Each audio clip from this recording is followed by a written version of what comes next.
Hi guys and welcome to our YouTube channel TechUp, and today I'm here with another new video to show you guys how you can know if you are blocked on your Yubo.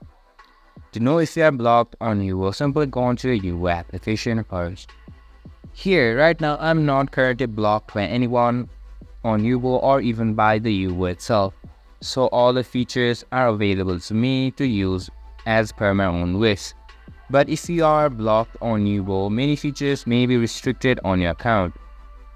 And if someone has blocked you on Yubo, you will also not be able to see their post or even be able to find their account on Yubo as they have blocked you.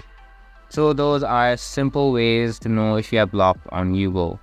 This was for this video, and I hope you guys find the information of our video helpful. If you do, make sure to leave a like, subscribe to our YouTube channel and hit the bell notification. And don't forget to drop a comment for a review and for more content like this. See you guys in our next video. Thank you for watching.